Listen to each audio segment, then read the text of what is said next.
So, thank you Prasad Prabhu Shalja Mataji for hosting today's program. And thank you to all the dear devotees for joining us today. And as we discussed last time, we will be having Srimad Bhagavatam discussions on Friday. And we used to have chapter by chapter discussions of Bhagavatam. We were into Canto 3. And we covered up to appearance of Lord Varahadev and killing of Hiranyaksha. So we'll be continuing from that point. So it means we'll be continuing from Canto 3, chapter 20th today. And it so happens, Krishna's arrangement, 20th chapter is kind of summary of whatever has been discussed in Srimad Bhagavatam till now. In the process of creation, the primary creation by the Lord and then secondary creation by Brahma, and the history of Vidura, how Vidura left home and all that. So it's kind of summary of what has been already discussed till now. So it's a good refresher for everyone or somebody who has not heard previously, so as a good starting point for them. Okay, so with that, Om Namo Bhagavate Vasudevaya. Om Namo Bhagavate Vasudevaya.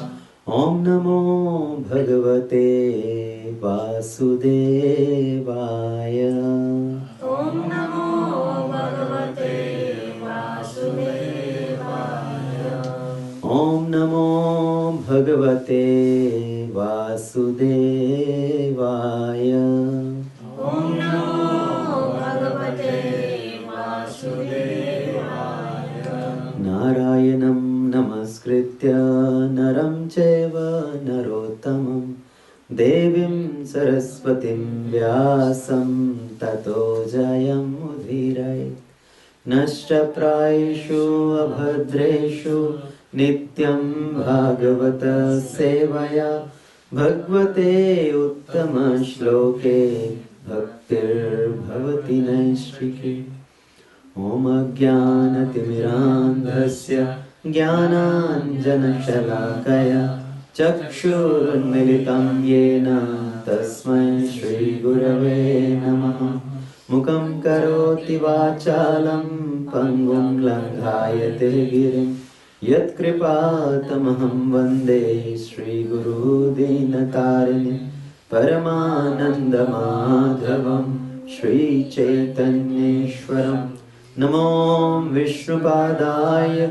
Krishna Pristhaya Bhutale Srimate Bhaktivedanta Swamiti Namine Namaste Saraswati Devi Gauravani Pracharine Nirvishesha Shunyavadi Paschatya Deshatarine Namo Mahavidanyaya Krishna Prema Pradayate Krishnaya Krishna Chaitanya Namne Gaurakshe Namaha Panchatattvatmakam Krishnam Bhaktarupa Swarupakam Bhaktavataram Bhaktakyam Namami Bhaktashaktikam He Krishna Karuna Sindhu Deenabandhu Jagatpate Gopesha Gopika Kanta Radha Kanta Namostute Tapta Kanchana Gaurangi Radhe Vrindavaneshwari Vrishabhanu Sute Devi Pranamami Hari Priye Vancha Kalpatrubhyascha Kripa Sindhubhya eva cha Patitanam Pavanebhyo Vaishnavebhyo Namo Namaha Jai Shri Krishna Chaitanya Prabhu Nityananda Shri Advaita Gadadhar Shrivasadi Gaura Bhakta Vrinda Hare Krishna Krishna Krishna Hare Hare Hare Ram, Hare Ram, Ram Ram, Hare Hare. Okay. So, first of all, everybody remembers, hopefully, from the last time we talked about the benefits of hearing Srimad Bhagavatam. Can anybody summarize what are the 5 benefits we talked about of hearing Srimad Bhagavatam? Regularly hearing Srimad Bhagavatam. Nityam Bhagavata Sevaya. So what are the benefits? Bringing us closer to Krishna. Okay, so it brings us closer to Krishna.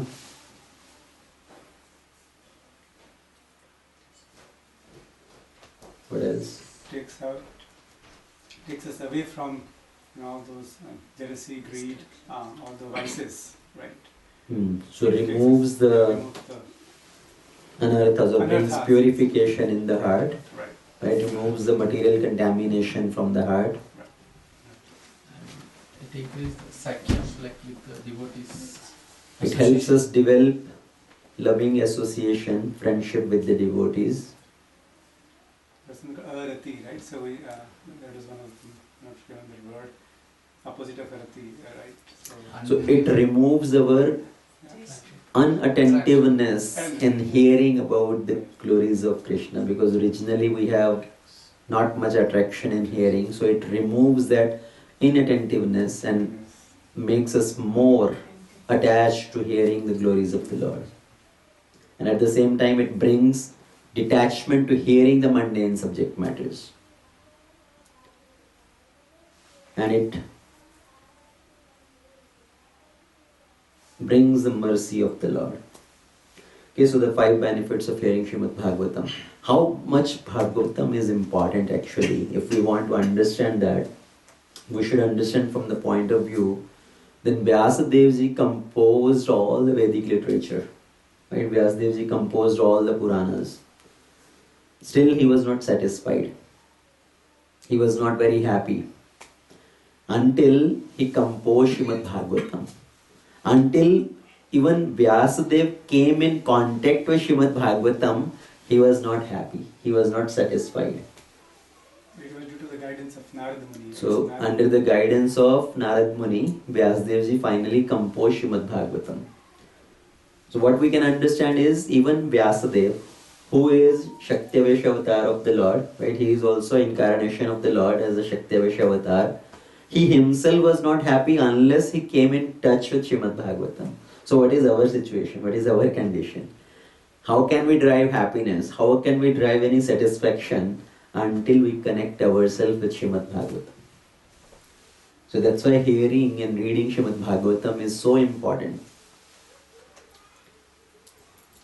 Okay, and as we talked about the discussion which happened in the previous chapters,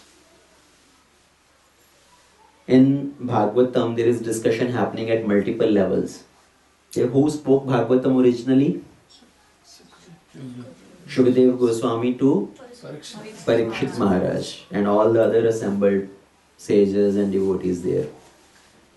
And then next, who spoke to whom? Sutta Goswami in Nemi Sharanya. Sutta Goswami in Nemi Sharanya to all the sages assembled there. Shaunakadi Rishi. So Shaunakadi Rishi, they are asking question to Sutta Goswami, and Sutta Goswami is now narrating. And in that narration, the discussion goes on. It mentioned or it referred to the discussion happened between multiple other devotees, like Vidura's discussion with Maitreya, Yudhishthira Maharaj's discussion with Narad Muni, like that. So there are many other discussions referred here in the. So Bhagavatam talk or discourse is happening at different levels. What we are hearing, Srimad Bhagavatam, that is what Sutta Goswami spoke to Shaunakadi Rishi. Right? And he is referring to what Parikshit Maharaj had heard from Shukdev Goswami. Now when Shukdev Goswami started speaking to Parikshit Maharaj, it starts from the point when Parikshit Maharaj finally surrenders, right? Shukdev Goswami comes there and he inquired from Shukdev Goswami please tell me what is the real benefit for somebody who is about to die, or for people in general. What is the most important duty? So then Shukdev Goswami started to speak, and Parikshit Maharaj further inquired, please tell me about how Lord creates. So what we hear in first canto of Srimad Bhagavatam, those are all previous histories. Those are not what Shukdev Goswami spoke to Parikshit Maharaj. That is, Sutta Goswami is describing to Shaunakadi Rishi, describing all the previous histories, right, from the Mahabharata, how the Mahabharata war happened, how all the sons, 5 sons of Draupadi were killed, how they tried to punish the son of Kripacharya, son of Dronacharya, and then how Draupadi interfered and she told Bhima and Arjuna not to kill Ashwatthama, and then how Ashwatthama shot his Brahmastra to destroy the last descendant, the child in the womb of Uttara. Right? And then after that, the other histories, how Vidura left home and he went to other places, then prayers of Kunti Devi, prayers of Bhisham Pitama, and then finally how Shukdev Goswami, Parikshit Maharaj, he was encountering this Kali personified and tried to punish that Kali. Right? Gave him the 4 places to stay, and the 5th place was to stay in gold, wherever there is wealth, because that wealth is the cause of all other 4 vices: meat eating, gambling, intoxication, illicit relation. So wherever there is abundant of wealth, all these 4 things will happen there. So he said, okay, 5th place is you can stay where there is gold. And then as Parikshit Maharaj went further in the forest, he offended a sadhu by putting a snake garland in his neck. And the son of that sage, who is that? Who is that? That's Shringi, the son is Shringi. Samik, this is son. Shringi. Shringi. Shringi. So Parikshit Maharaj, he put a garland in the neck of Samik Rishi. And Samik Rishi's son, Shringi Rishi, he cursed Parikshit Maharaj that you will die in 7 days by the biting of a snake bird. Takshak. Okay, after that, when Parikshit Maharaj came to know about this, he renounced everything. He came to the banks of Ganges, Shuktal, right, but that is the place where Shukdev Goswami also arrives there, and then Shukdev Goswami speak this Bhagavatam to Parikshit Maharaj. So that is the end of first canto. So what Parikshit Maharaj spoke to, what Shukdev Goswami spoke to Parikshit Maharaj, that starts basically from the end of first canto, basically starting from the second canto. And what Sutta Goswami is speaking to Shaunakadi Rishi and all, that is starting from the first canto, from first chapter, because they are first Sutta Goswami describing all the previous histories also. Okay, so discussion which happened between Shukdev Goswami and Parikshit Maharaj, it starts from this question: what is the most important duty for somebody who is about to die, or people in general? And Shukdev Goswami answers that question. And what is the answer to that question?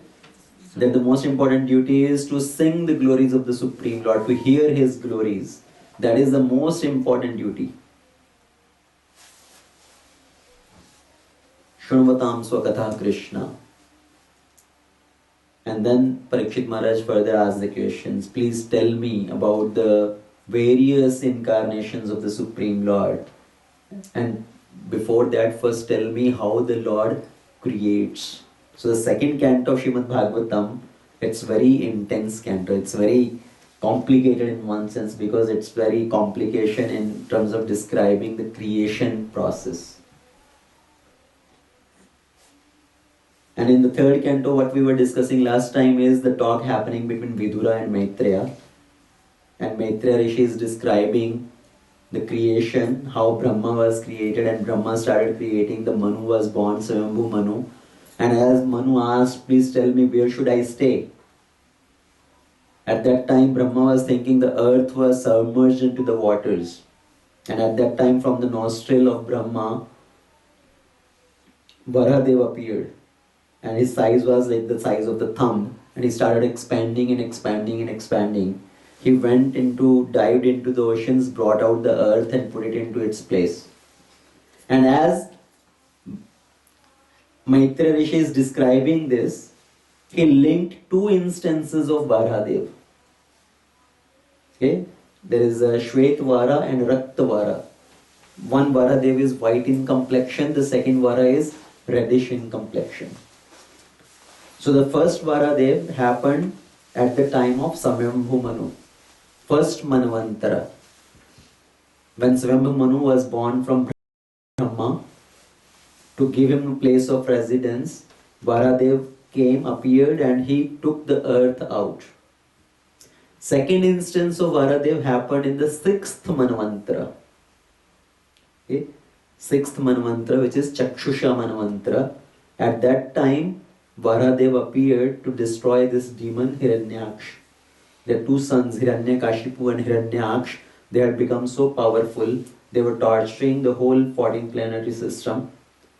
They were ruling over to all the planets. They have taken over control over the heavenly planets also.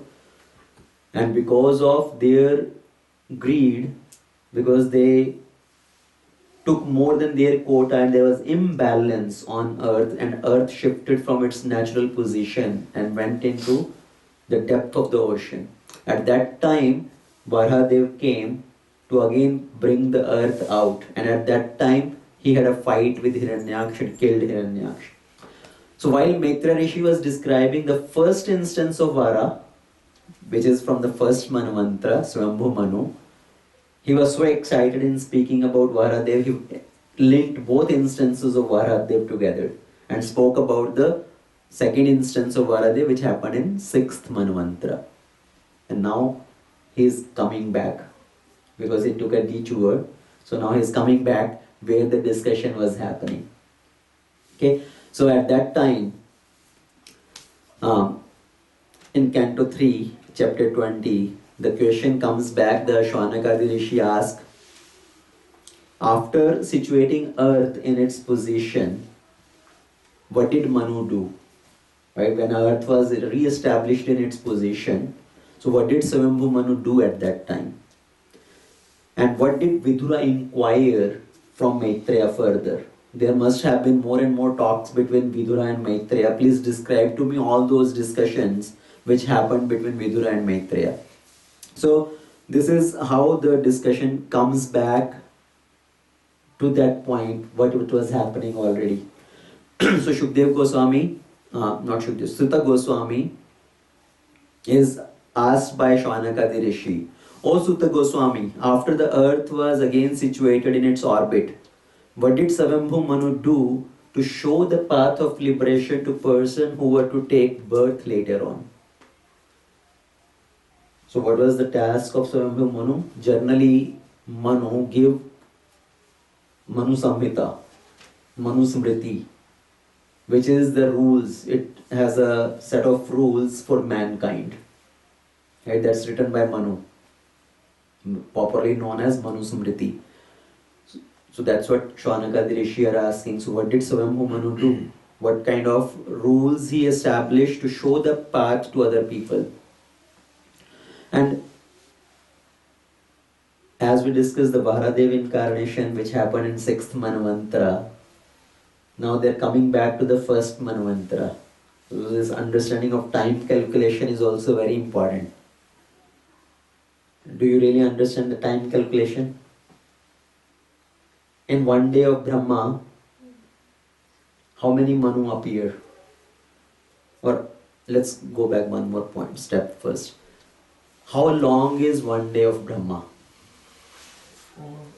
Four cycles of yuga. 1,000. One cycle. 1,000 or 4 times of the One cycle of 4 yugas. So 1,000 cycle of 4 yugas. Oh. Okay, so 4 yuga, we know what are the 4 yuga? Satya Yuga, Treta Yuga, Dwapar Yuga and Kali Yuga. That is one cycle of these 4 yugas. When such 1,000 cycle repeat, that is one day of Brahma. Okay, so one day of Brahma is 1,000 cycles of 4 yugas. And in that one day of Brahma, there are 14 Manus.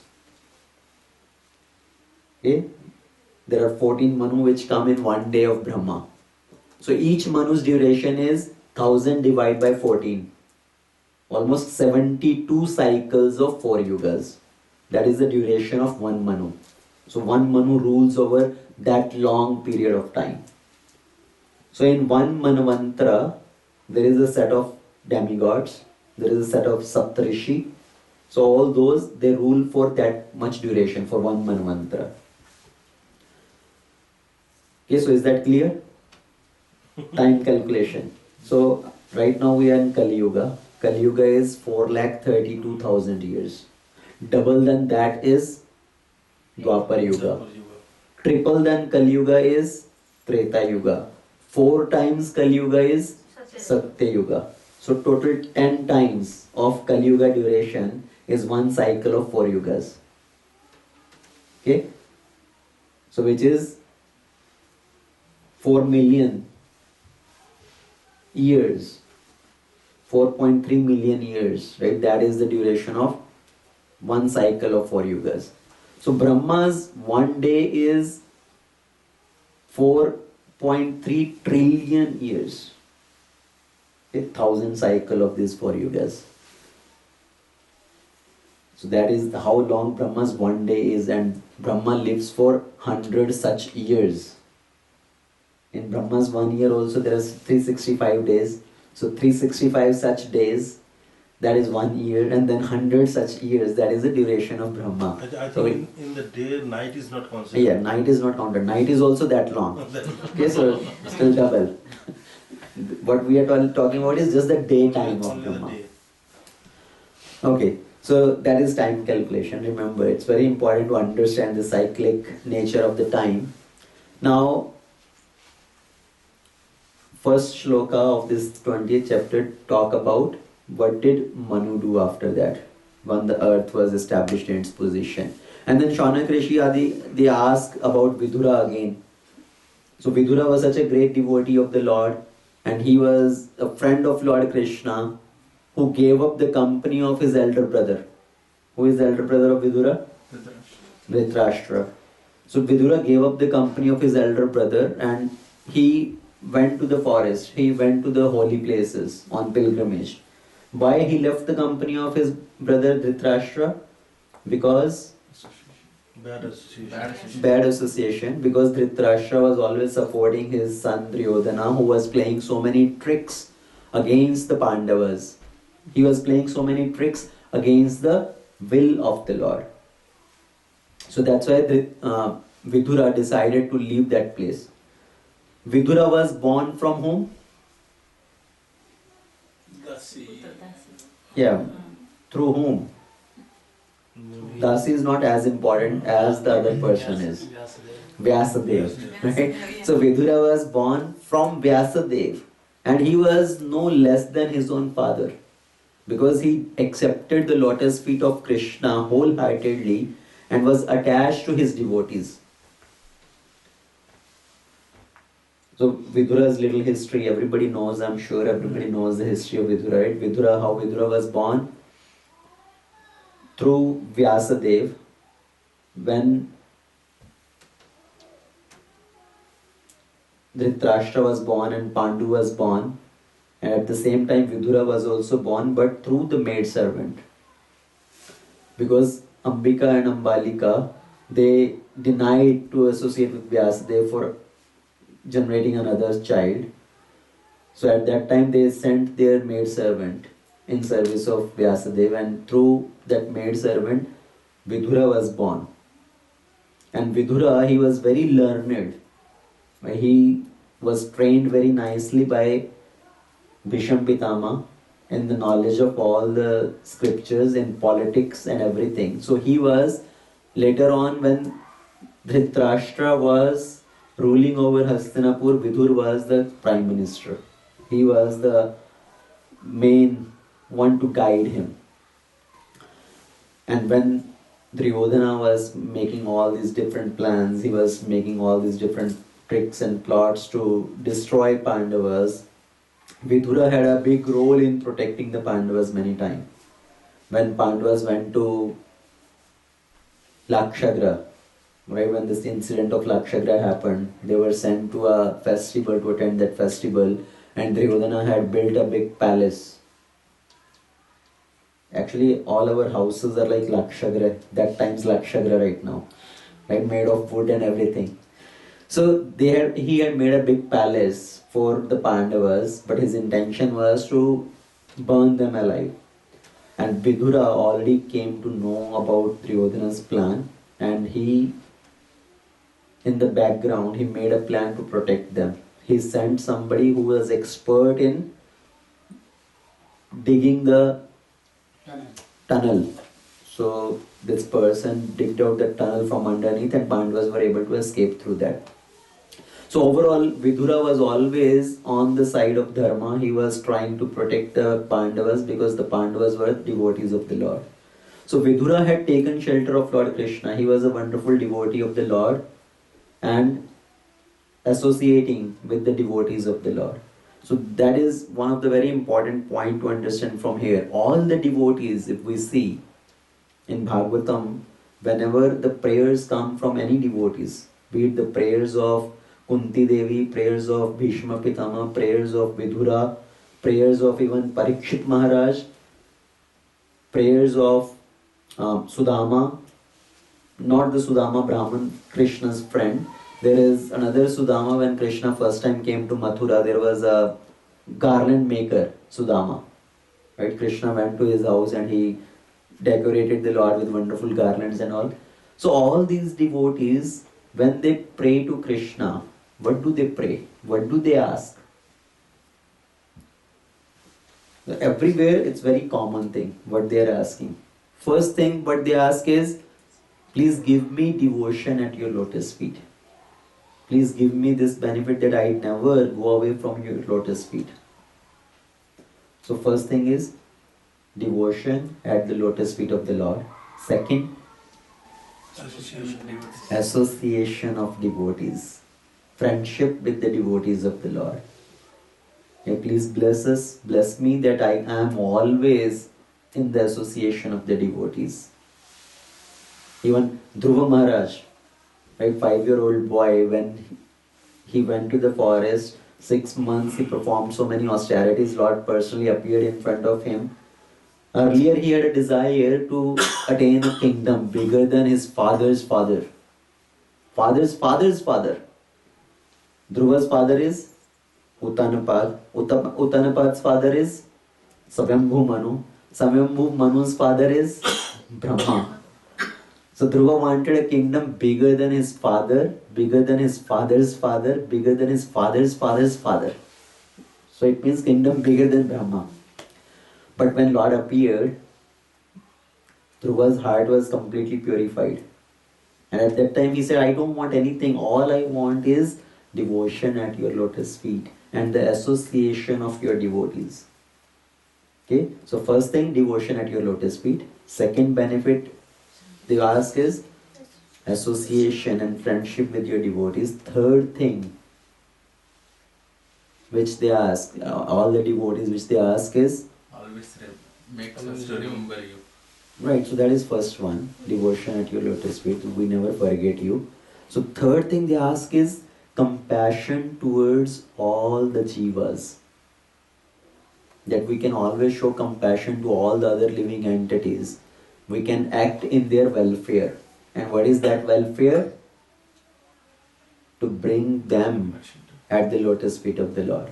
To bring them closer to the Lord. To engage them in the process of devotional service. So these are 3 benedictions which primarily all the devotees ask. So if we really want to ask something to the Lord, this is what we should be asking. Please engage us in your devotional service. We never go away from your lotus feet. Please give us the association of your devotees. We can develop nice friendly relationship with the devotees. And third thing is, we can do the welfare for all the living entities. So Vidura, he was such a wonderful devotee. And when he left the house, he left his palace, went to the pilgrimages. At that time when he was wandering around, he went to so many different sacred places. And finally, he reached Haridwar.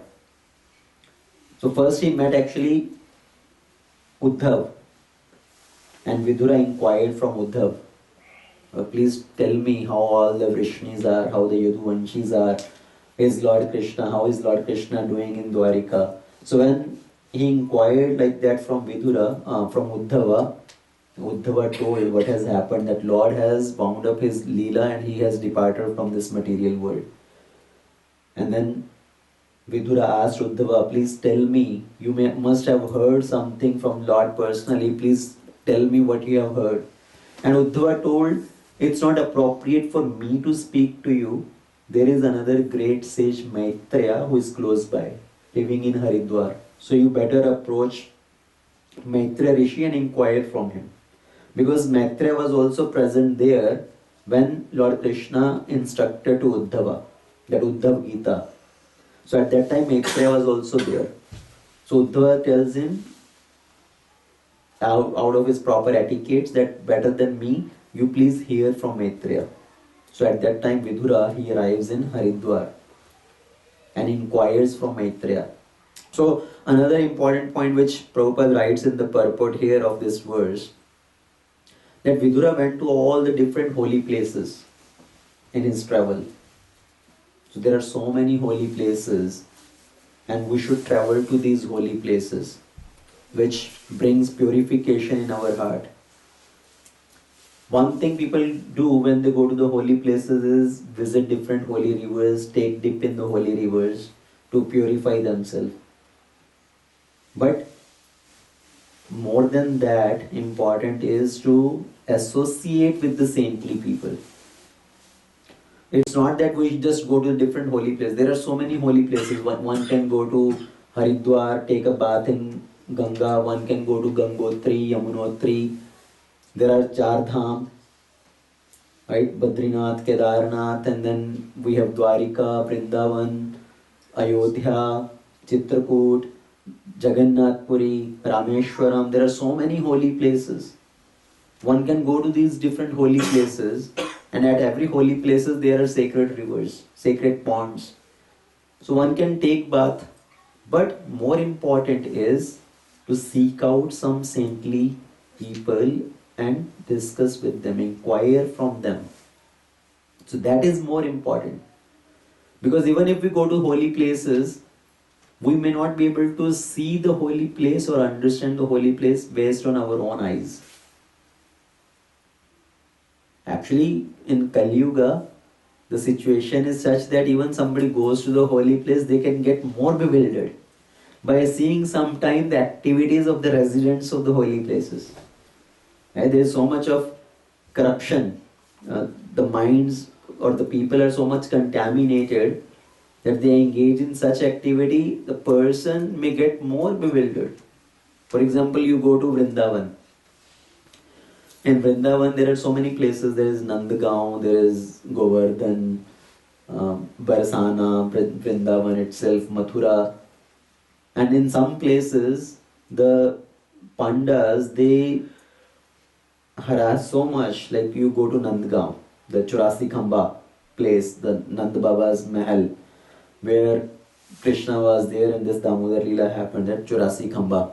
That place is known as Churasi Khamba. 84 pillars are there. So at that place, if somebody try to go take darshan, the pandas will be behind you. Always. And they will ask for so much money. We had that first hand experience actually about 10-12 years back. So what they will trick you in such a way, you go to that temple room and they will say, please do some donation. Will you like to donate 1 kilo rice, 1 kilo dal? So you will think 1 kilo dal, rice, what is big deal? Yes, I will donate. And then later they will say, okay, now give me 5,000 rupee. Give me 10,000 rupee. Because you took sankalpa, I will donate this 1 kilo dal or rice. So now you give me this much money. And so they will be behind you. So if somebody goes by themselves, they don't understand all that, they will be more bewildered. Oh, what is all this happening here? And they will maybe run away from that or become more diverted from that path. So better than that is actually seeking out the association of saintly people and hearing from them. That is more important. Now, when this conversation is happening, Shaunakadi Rishi is asking Sutta Goswami, so what were the more conversation which happened between Vidura and Maitreya? There must have been many more narrations about the pastimes of the Lord, about the spotless glories of the Supreme Lord. And all these narrations about the Lord are like the bathing in the water of Ganges. Because as the Ganges purify all the sinful reaction, hearing the narration about the Lord not just remove the sinful reaction, it remove the tendency of committing the sinful activity. So all these hearing of narrations of the Supreme Lord, they are just like the bathing in Ganges. So again, there are three things which are important. One thing is one can take bath in the Ganges. Second thing is, because Ganges also emitted from the lotus feet of the Lord. Right? This is how Ganges came out. When Vaman Dev expanded himself, his foot pierced into the outer covering of the universe, and through that the water came in, washing the feet of the Lord. And that water is Ganges. So taking bath in the water of Ganges, because it emanated from the lotus feet of the Lord. Second thing is the narrations of the activities of the Lord, by hearing the different leelas of the Lord. And the third thing is the word spoken by the Lord. The Lord himself spoke Bhagavad Gita. Now this Bhagavatam, this is also in one sense written by the Lord, in the form of Vyasadeva. Vyasadeva is incarnation of the Lord. So taking bath in Ganges, hearing about the pastimes of the Lord, hearing from the Lord. All three are equally important. So by engaging in any of these activities, it purifies the person, it purifies his consciousness, remove all the sinful reaction and the tendency to commit sinful reaction. So please tell us more and more about the narrations of the Lord, what Vidura is hearing from Maitreya Rishi. And anybody who is situated on this transcendental platform, they are never satisfied of hearing about the Lord. Who is not satisfied? You and me? We get satisfied, right? We think, okay, we have heard enough. Isn't it? So people who are situated on the transcendental platform, they are never satisfied of hearing about the Lord. They want to hear more and more. We hear Bhagavad Gita, we want to hear more and more. If you hear Srimad Bhagavatam, you want to hear more and more. Like Chaitanya Mahaprabhu, when he was living in Jagannath Puri, every day he will go meet Gadadhar Pandit and he will hear Bhagavatam from Gadadhar Pandit. What was he hearing?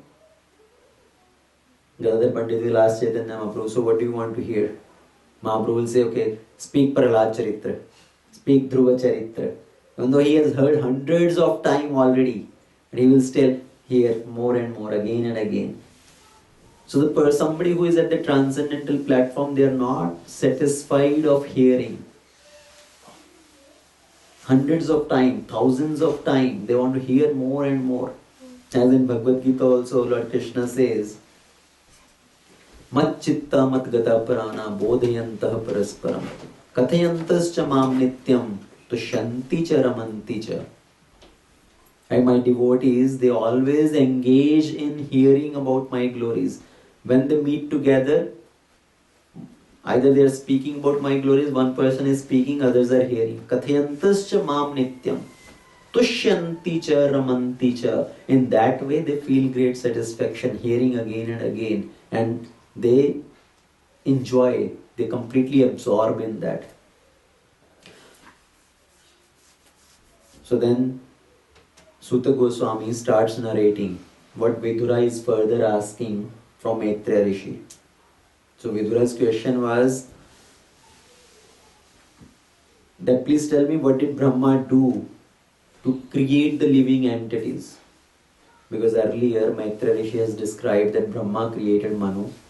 Right? Swayambhu Manu came out of Brahma's body along with Satarupa, his wife. Now, what did Brahma do further to create the living entities?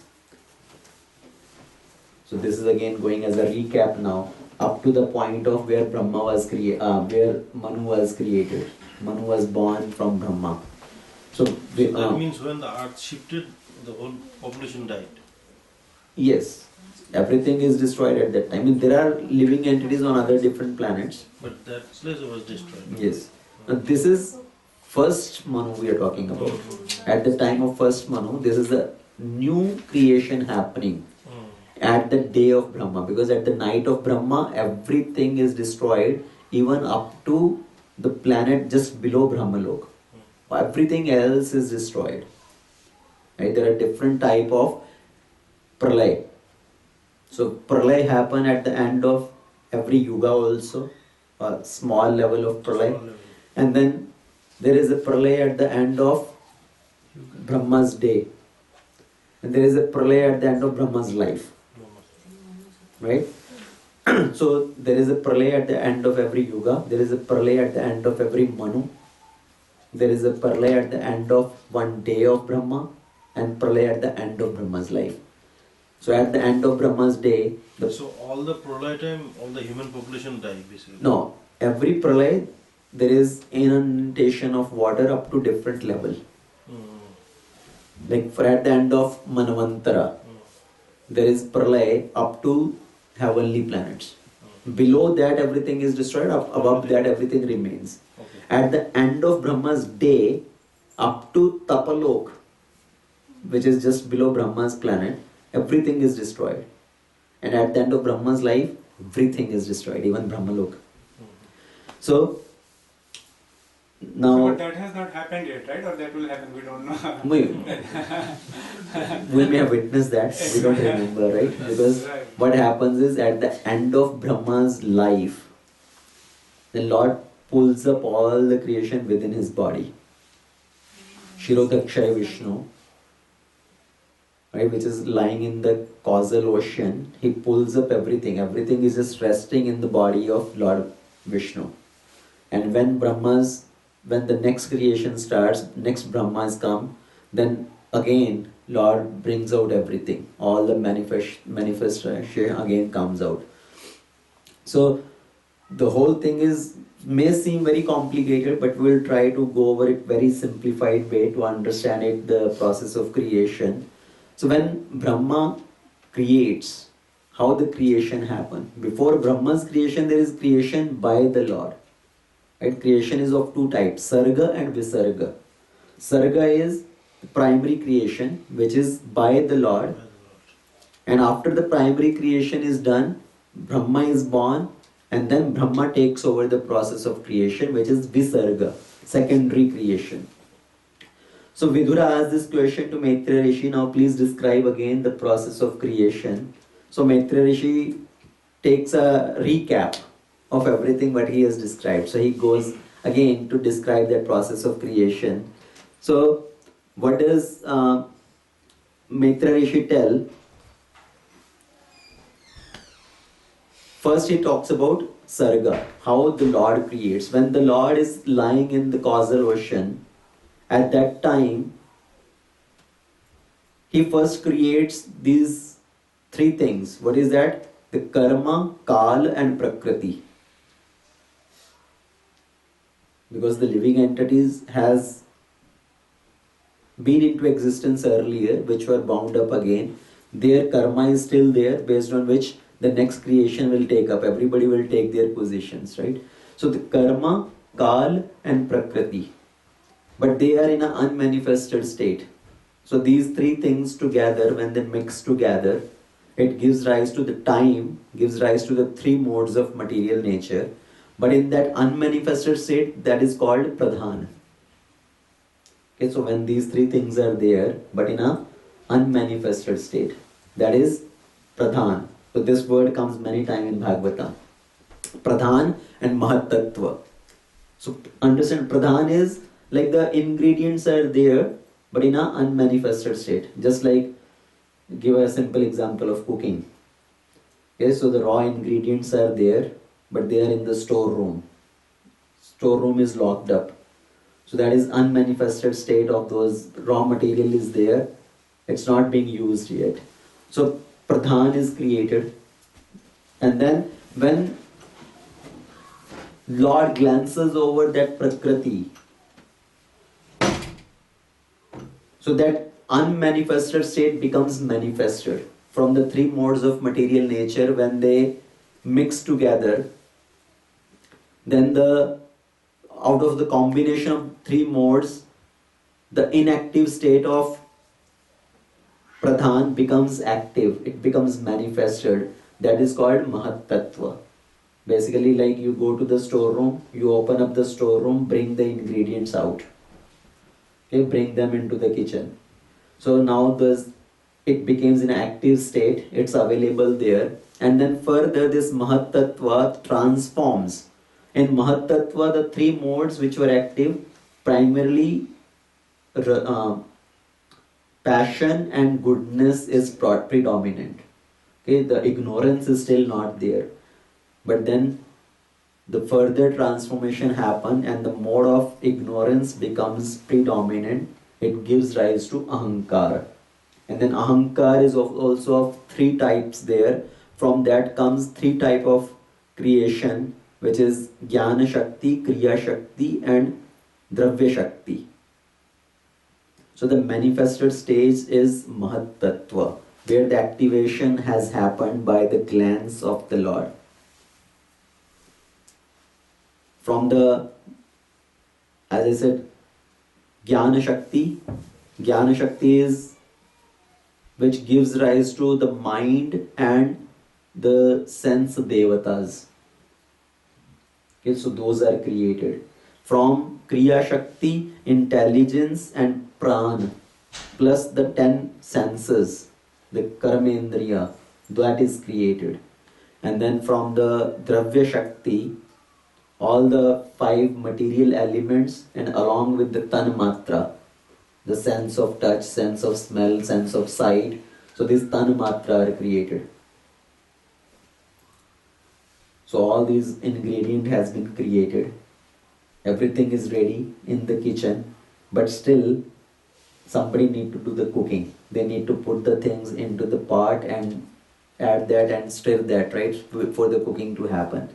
So all this thing has happened, and then all the things mix together. Somebody has to mix together. So the Lord sends his binding force, which makes everything, and the one golden egg manifests by the mixture of all these. What is this golden egg?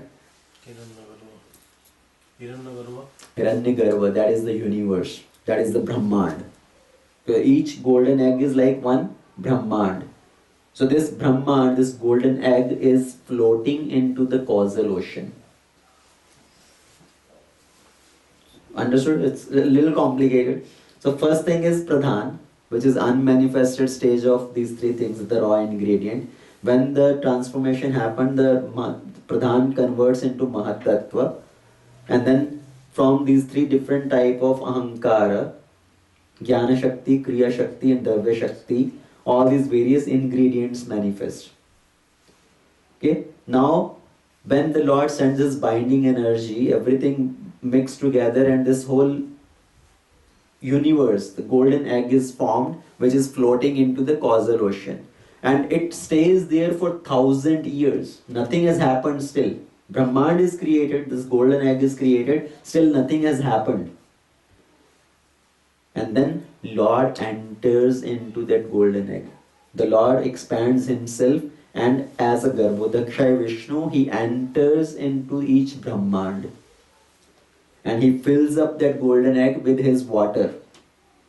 From the perspiration of the Lord, the half Brahmand is filled with water. That is called Garbhodak Sagar. So inside each Brahmand fills up the Garbhodak Sagar, and Lord is lying there on his Sheshashaya. as Garbhodaksha Vishnu, and then from the navel of the Lord, one lotus sprouts. And on the top of the lotus, the first living entity is born, that is Brahma.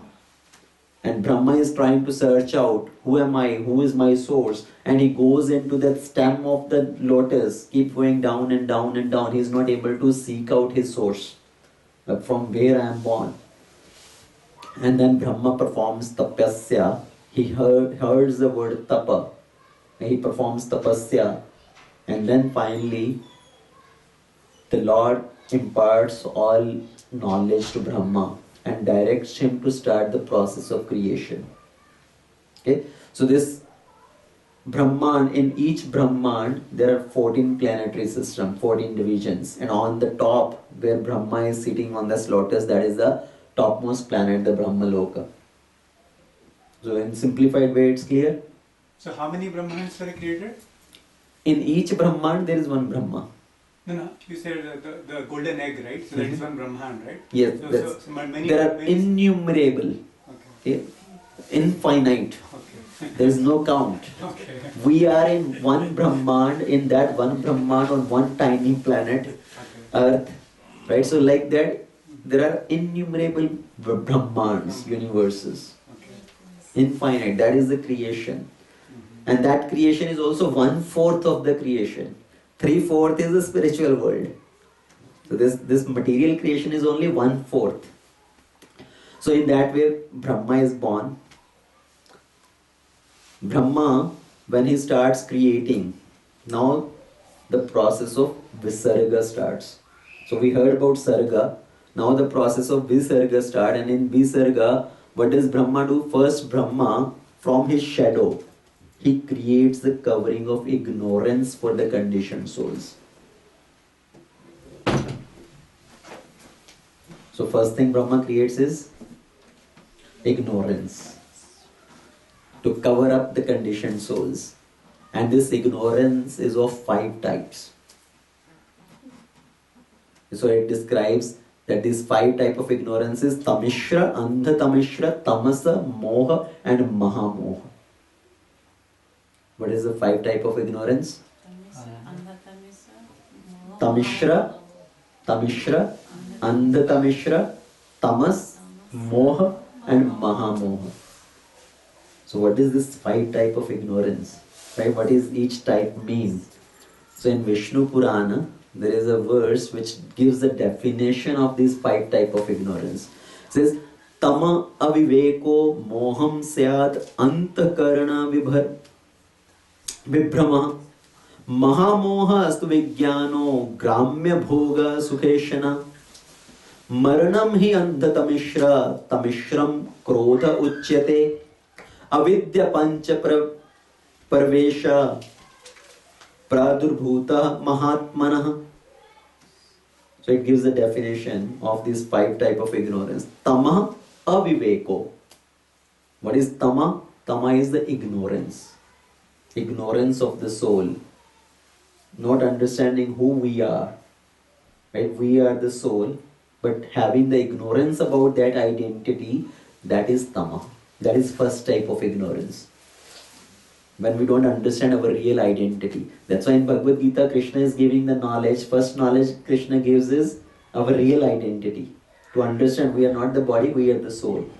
So not understanding our real identity, ignorance about the soul, that is first ignorance, tamha. Then mohat sayat antakarana vibhrama. Then second ignorance is moha. What is moha? The attachment with things related to us, thinking this body to be mine and everything related to this body is mine. So this me and mine, right? That is moha. This is my land, my home, my car, my possessions, my family, my this, my that.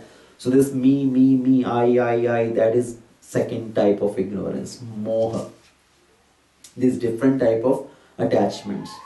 Then third one, Mahamohastu vijnano gramya bhoga sukheshana. Mahamoha is madness after material enjoyment.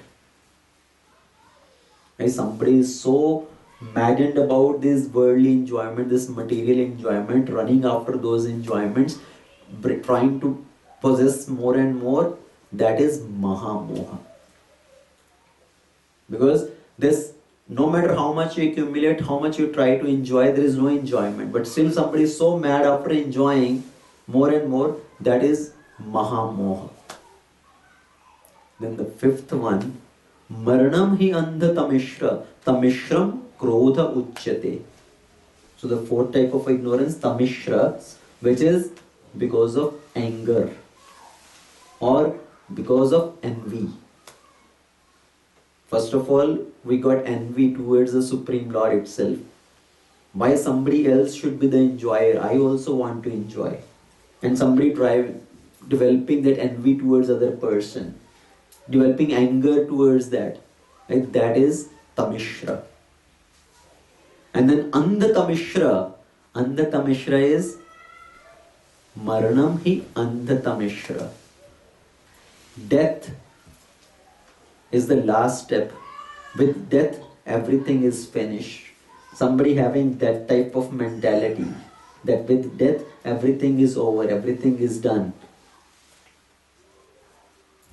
That is andha tamishra.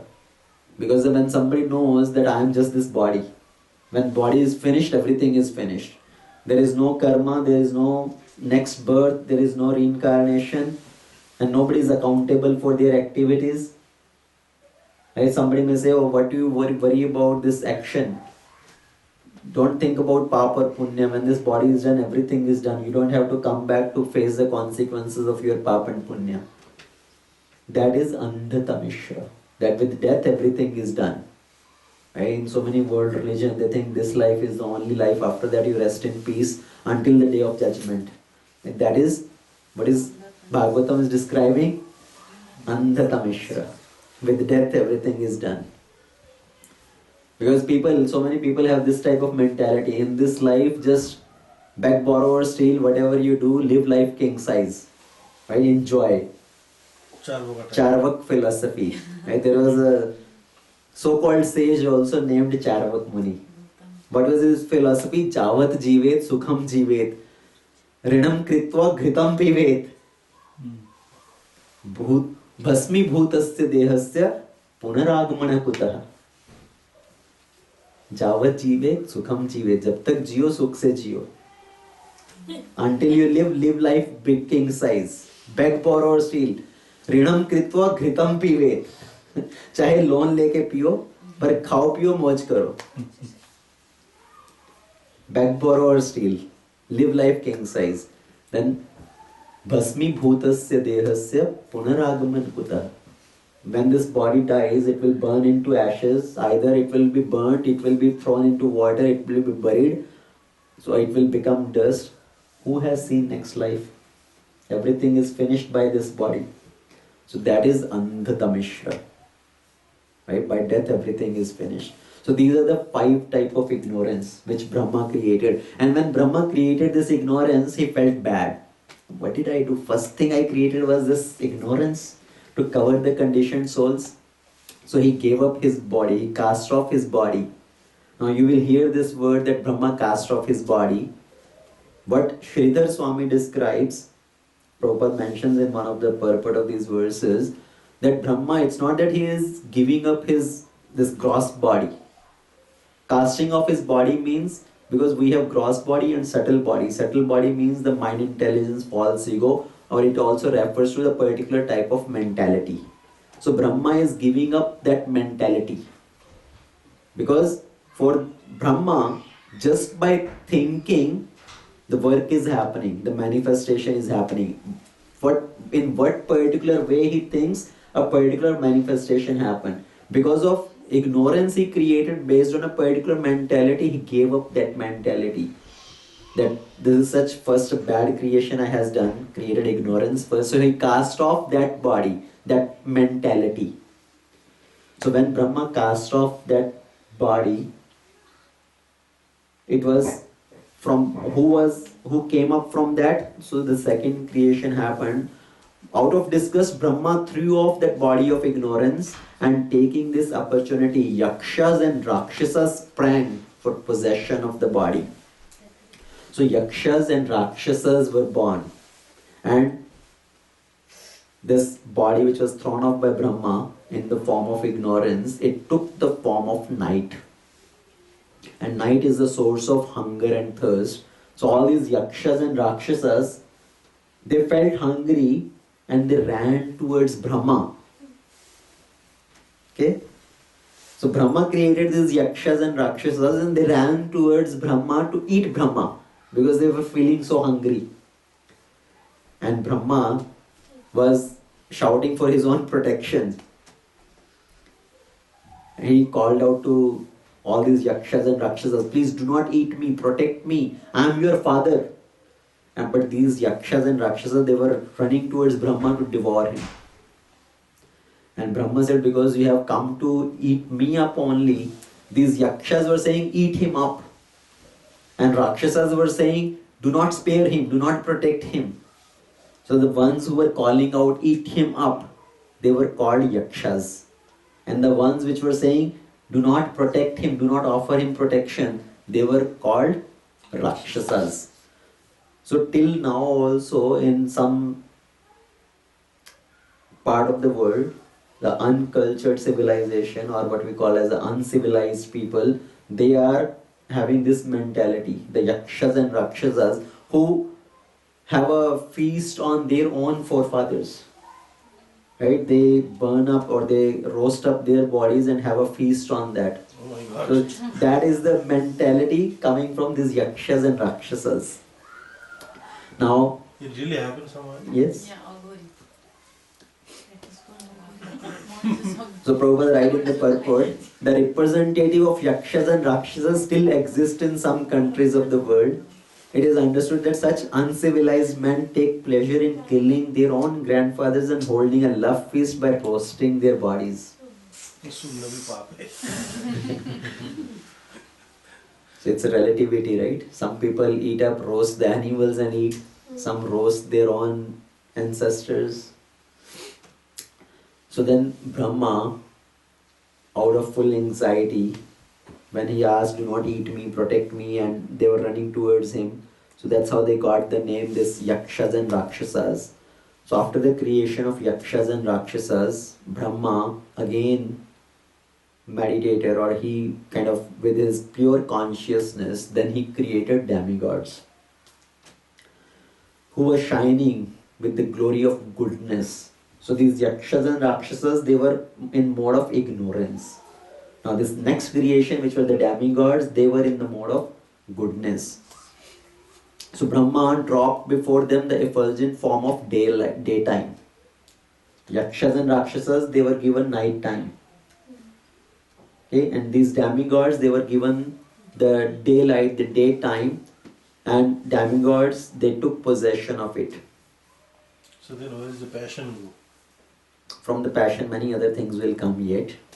So then further, this is passion coming next. Okay.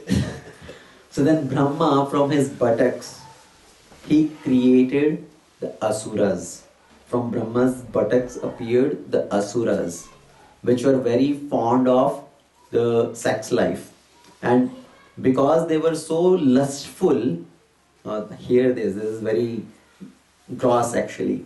So these asuras were born, they were very lustful, and they ran towards Brahma to fulfill their desire to enjoy with Brahma. Okay, so Brahma first laughed at their stupidity, that they are born from me. See what kind of mentality they are having. They are running towards me to fulfill their desires. So Brahma first laughed, but as they kept coming closer and closer, Brahma became afraid.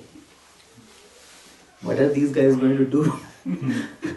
So Brahma started running. Brahma ran towards the Lord, please protect me from these people. So here, what the whole topic is mentioned actually. So Brahma approached the Supreme Lord at that time, who is the bestower of all the boons, and he dispels the agony of his devotees, who take shelter at his lotus feet.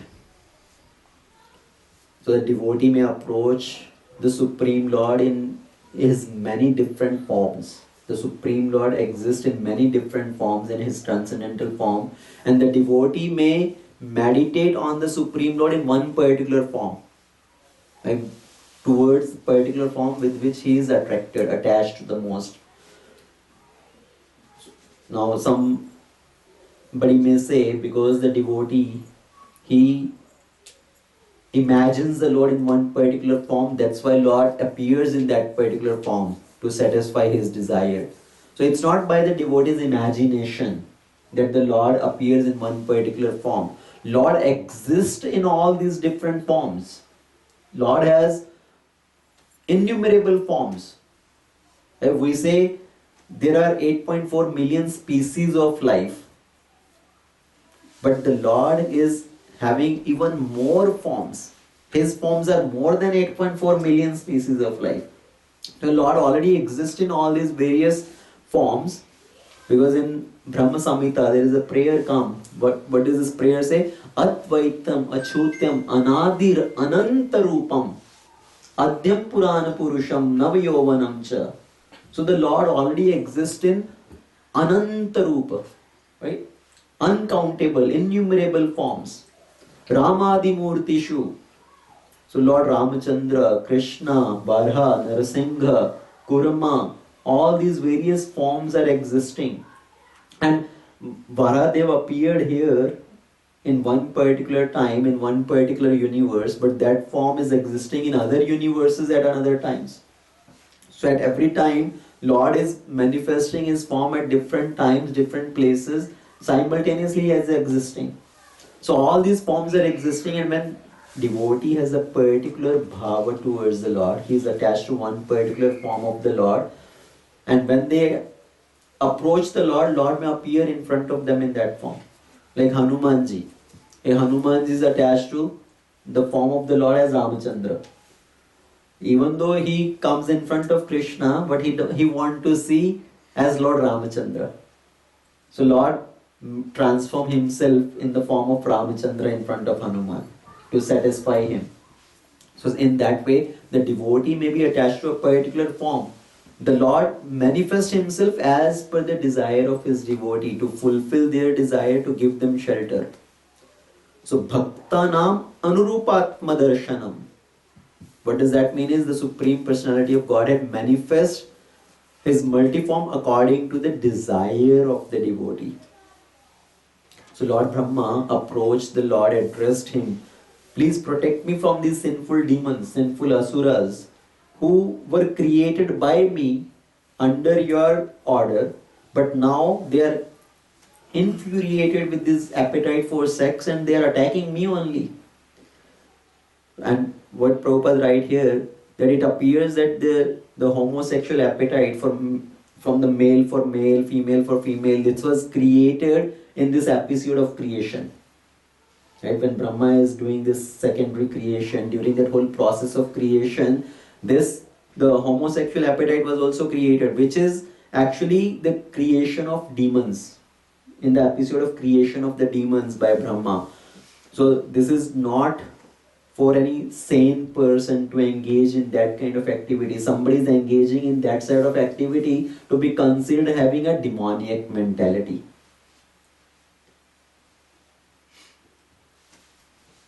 So Brahma called out to the Lord, Pahi Mam Paramatma, oh Lord, please protect me.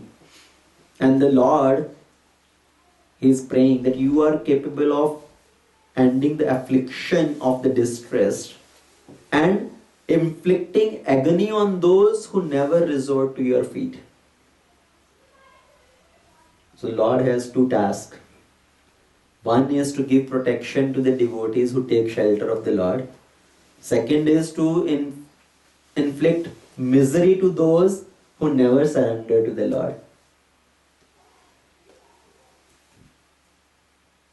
So Lord personally come to protect his devotee, but to inflict misery to those which never take shelter of the Lord, Lord doesn't have to do himself. His Maya Shakti does that task. The Lord's Maya is always troubling, torturing the people who want to stay away from the Lord.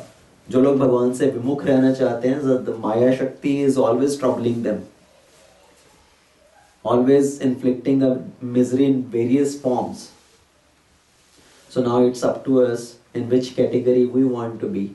We want to have Lord's protection, or we want to be troubled by Maya Shakti of the Lord. Yeah, the choice is clear, right? So, in that way, when Brahma approached the Lord for the protection from these asuras, the Lord was able to see Brahma's distress. He was immediately able to understand what is Brahma's really problem is, what is his distress, because Lord is seated in our heart and he can understand. He is the most loving friend. Even actually when we approach our friend for some problem, they may not understand immediately our situation. They may not really know what our problem is. But the Lord, He immediately understands our problem. What is our problem? What is our exact misery? And He immediately can remove that misery.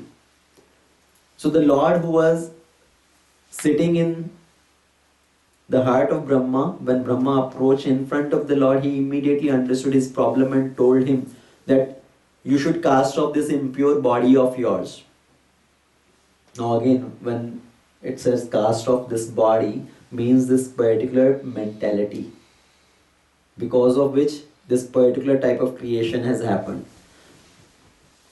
And in that way, Prabhupada also write here that we should be very careful when the husband and wife, when they unite together for producing any child, it depends on their consciousness at that time.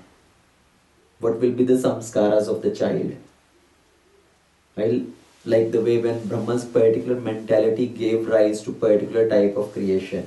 Either it's the demigods or asuras or yakshas or rakshsas. So same way, we should be careful what our consciousness is when we are engaging in this process of creation, when we are giving birth to the child, because their samskaras depend on the consciousness of father and mother. So Lord told Brahma, you cast off this body. So Brahma again gave up his body, and then Brahma in the next creation, in the process of creation, the next thing Brahma creates. When Brahma cast off his body, it took the form of Sandhya. See, earlier night has happened, which was taken over by yakshas and rakshsas. Then daytime happened, which was taken over by the demigods. Now, when Brahma cast off this body, this mentality, it took the form of twilight, Sandhya. And the asuras, they took charge of this Sandhya. And they imagined this twilight, this Sandhya, to be a very beautiful woman. So they imagined this twilight in the form of a beautiful damsel, beautiful woman.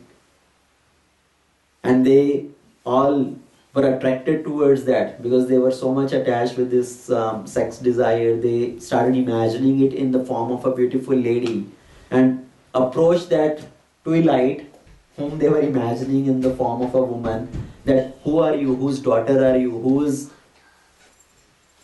wife are you, right? You are creating this passion in our heart. So in that way they started speaking to that twilight, considering him in the form of a beautiful lady. And then after these foolish asuras, they accepted this twilight in the form of a woman. Then Brahma, in the next part of creation, he created gandharvas and apsaras. So from his own beauty, Brahma created the gandharvas and apsaras, who were expert in singing and dancing. And Brahma cast off that mentality also, which took the form of the moonlight. So the Gandharvas and Apsaras, they accepted that moonlight. Now here this dancing and singing, it could be utilized in material enjoyment. People can utilize those things as a material sense enjoyment, or the same things, the same dancing and singing could be utilized in the glorification of the Lords. So Gandharvas and Apsaras in what activity they are engaged? They are engaged actually in glorification of the Lord, singing and dancing for the pleasure of the Lord. So Brahma cast off that mentality which took the form of moonlight, which was accepted by the gandharvas and apsaras. Next, Brahma created... So Gandharva and apsra they created in the night. Yes. Moonlight. In the Sandhya, after the Sandhya time, right? After the Sandhya time. Yes. It's night only, no? Right. So when the moonlight starts coming. So then Brahma created bhutas and pishachas, the ghost and hobgoblins. So these were created by Brahma. Brahma gave up that mentality, cast off that body in the form of yawning. Yawning means which represents, so this... Probably same, right? Bhuta Pisacha and Asura Yaksha, night time. In that No, night time there and is a moonlight, difference. both are same, right? Sandhya is different, night time is different. Right? Sandhya is which is the meeting of day and night. Sandhya time. So the ghosts and hobgoblins, they took the form of yawning, which were taken up by this bhuta and pishacha, and this also known as sleep, which causes drooling. When somebody is sleeping and if they are drooling, that is considered very impure state, and that's where the bhoot and pishachas, they try to possess that person. So somebody so somebody who is in a drooling stage. So तो अगर सोते सोते कोई व्यक्ति बहुत drooling करता है, so if somebody is drooling too much, it's considered very impure state, and that's where the bhutas and pishachas, they try to possess that person. Okay? So bhutas and pishachas took over that, and next Brahma created sadhyas and pitas from his invisible form, from his navel. So I'm just giving as a brief summary of all these various things. So Brahma created sadhyas and pitas, like the forefathers, right? What we know as forefathers. So these pitas, they took possession of the invisible body as the source of their existence, and through this medium of this invisible body, when we perform these rituals, right? When we perform this Shraddha ceremony or something, so in the form of this invisible body, these pitas, the sadhyas, they come and accept the oblations performed in the Shraddha ceremony. When we perform the Shraddha for the departed ancestors. So Brahma created the sadhyas and pitas. Then Brahma, by his ability to be hidden from vision, he created siddhas and vidyadharas. What is this ability to be hidden? Like to become antardhyan. Right, so you are present there, but you can become invisible. कि वहीं से एकदम से antardhyan हो गए. So that is, Brahma created that with the ability to become antardhyan, the siddhas and vidyadharas. And then one day Brahma, he beheld his own reflection in the water. And from that reflection, he, admiring himself in that reflection in water, he evolved the Kim Purushas and Kinnaras out of that reflection. So they took possession of the shadow form left by Brahma. And then Brahma, one day Brahma lay down with his body stretched out at full length. He was very concerned that the work of creation has not proceeded apace, and in a sullen mood he gave up that body too. The hair that dropped from that body transformed into snakes. And even while the body crawled along with his hands and feet contracted, then it gave rise to ferocious serpents and nagas with their hoods expanded. So from Brahma's body, which he laid down stretched out, from that evolved the nagas and serpents. And now finally, Brahma cast off that mentality with mind fixed. Then he gave birth to the Manus. Then Brahma created the Manu. He gave them his own form. And when this Manu came out, right, we heard this first Manu, Swayambhu Manu along with Satrupa came out. So when this Manu came out of the body of Brahma, all the demigods, they started applauding Brahma. Well done, well done. Now you have created you have evolved the proper creation. And along with the Manu's creation, it gave rise to all the rituals also, all the Vedic ceremonies. Because in Bhagavad Gita also, 3rd chapter of Bhagavad Gita, what does Lord Krishna say? When Brahma created all that, along with the generation of the devatas, it gave rise to the various ritualistic ceremonies also. By performance of those rituals, the human being, they can satisfy the demigods, and in proper cooperation with each other, it will fulfill all their needs in this world. So Brahma created the Manu, along with that gave rise to all the ritual performances. So, and then Brahma evolved the great sages. In that way he created all these sages like Maricha and other sages were created, along with the Tapa, Yoga, Samadhi, this process. Now each of them, they were given part of Brahma's own body. He gave them the form like his form. And that's why he says human is created in the image of God.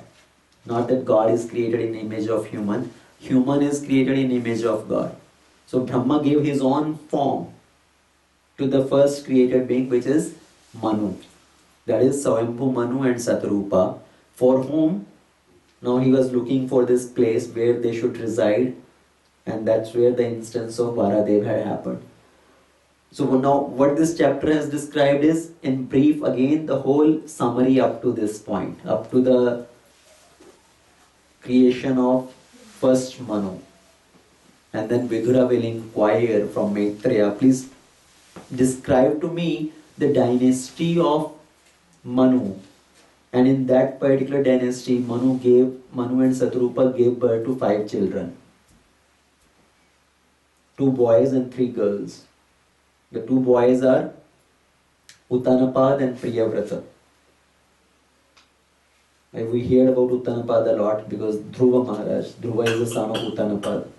So Brahma, Swayambhu Manu and Satrupa had 2 sons, Uttanapad, Priyavrata, and 3 daughters, Devahuti, Akuti and Prasuti. So the first one is Devahuti. So now the next description in the next chapter starts with Devahuti. Please tell us Devahuti's lineage. Right? Devahuti, with whom she was married, how many children she gave birth to, all that. So now the description of Devahuti will start. Devahuti was married to Kardama Muni, and from them Kapila Dev was born, who was also the incarnation of the Supreme Lord. And there is a very beautiful description about Devahuti Kapila Sambad, the teachings of Lord Kapila Dev. Where Kapila Dev give teachings to Devahuti on the process of self-realization. He talk about many different topics. So in the coming chapter, the remaining part of 3rd canto is mainly speaking about Devahuti. The description of Devahuti and talks between Kapil Dev and Devahuti. So we'll start that in the next chapter. So Grantra Srimad Bhagavatam ki jai, Srila Prabhupada ki jai, Ananta Koti Vaishnavrinda ki jai. Okay, so I know this process of creation, I understand it is a little complicated, difficult. I try to explain it as simple as possible, but still there may be doubts or something. You don't have to dive too much deep into this, just understand the basic things. When Bhagavad Katha happened, right, all these famous speakers of Bhagavad Katha, they don't even touch these topics. Right? They just speak the main topics of Bhagavatam, Prahlad Charitra, Dhruva Charitra, Lord Krishna's pastimes, and in that 7-day Katha is done. So here we want to dive deep into Bhagavatam to understand the various things which are described, the 10 topics of Srimad Bhagavatam. Out of that, this process of creation is also one of them. Because before we enter into Lord Krishna's other leelas, we need to understand Krishna's Leela of creation. तो ये जो रचना है ये भी भगवान की लीला है, right? So before we enter into the exotic pastimes of Krishna, Krishna dancing on the hoods of Kaliya, Krishna lifting Govardhan and all that. So all these leelas are very nice to hear. But this creation is also Krishna's leela. So we need to hear about the leela of creation also. Okay? So thank you very much. So 8.4 million species is related to one universe or one earth, or how is it? So 8.4 million species of life, yes, it is within the whole universe. One universe. One universe. So within that universe there are 8.4 million species of life on different planets. Right? We may not see everything here on So Earth. including Brahma and all devas, Yes. everything together. Yes. Because when we say in 8.4 million species of life, 84 lakh, in 84 lakh there are 4 lakh are human beings. Right? So what is this 4 lakh human being species? Because human being will think one type of human. 2 eyes, 2 ears, 1 nose, 1 mouth and all that. So that is human. But it's again based on the level of consciousness. So all these demigods, siddhas, gandharvas, apsaras, these are all various types of human beings. Right? They come in that category.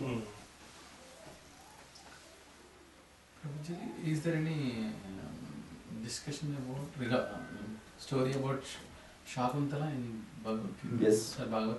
Yes, it is there. A story about Shakuntala in Bhagavatam is not there. I was talking about Dushyant, you're talking about? yeah, Dushyant and Shakuntala. No, that's not in Bhagavatam. That's in beginning of Mahabharata, the background story of Bharat. before, because through Shakuntala Bharat was born, right? Bharat, which on whose name the whole land is known as Bharatvarsh. Maharaj Bharat, who renounced everything, went to forest, and then he was next life born as a deer, and then in the next life he is born as Jada Bharat. So he is the son of Dushyant and Shakuntala. So that whole history comes in different Puranas here, but not in Bhagavad Puran. When you said Shakuntala, I was thinking of Sharmishtha. I thought of Sharmishtha. I thought you were talking about that. That is there in Bhagavatam. So Prabhuji, this Manu and Satrupa, right? So Manu, Satrupa were created in all the creations, like the various all the Brahmans, right? All the Brahmans, yes, there will be Manu created. Names may be different. Right, and this Swambhu Manu which we are talking about, this is in this one particular day of Brahma. Okay. And all the descriptions in the Bhagavatam which we are reading, that is in the current day of Brahma, which we are reading, we are talking about. Because in this, we are in this particular current day of Brahma, and in that right now we are in the time of 7th Manvantra, 7th Manu. So the Manu lives in Brahma Loka. Manu lives on earth. Manu lives on earth. Yeah, because Brahma gave earth as a place of residence for Manu. He rules over earth. Okay. But after that, that is the first place of residence, but he moved to the higher planets. Right now Manu is existing, right? Some Manu is existing. We don't see that Manu, where that Manu is living on earth. So he may be living on higher planets now.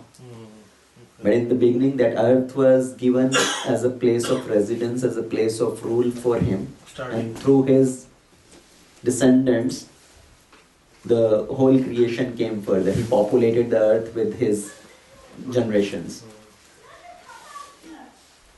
So from that standpoint, is like humans in general restricted to earth, or like are there like, I mean, does it mention anything? Like, because you talked about like Kimpurushas or like Yakshas and all, right? Like they are in their own.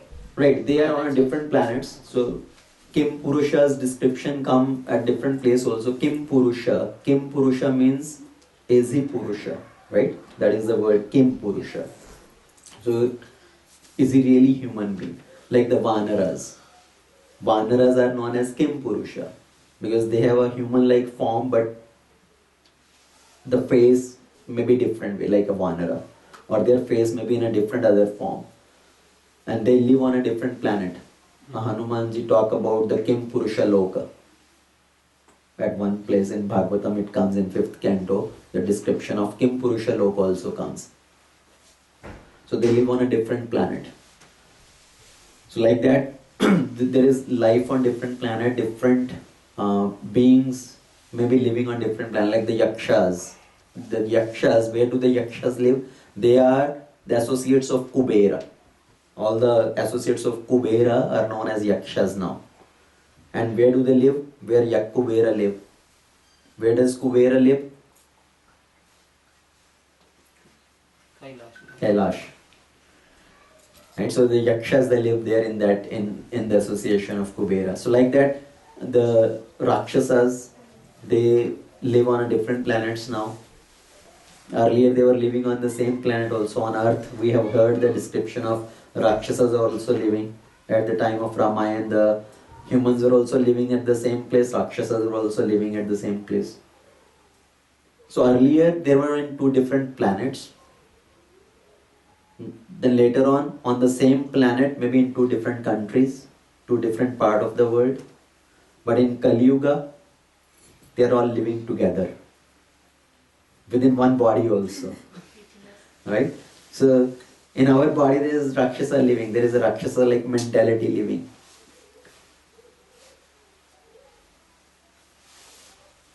Okay, anything else? So Brahma's body and mind material or is transcendental? It's material, but out of his penances, he purifies that mind to much higher level which we cannot even imagine. Definitely.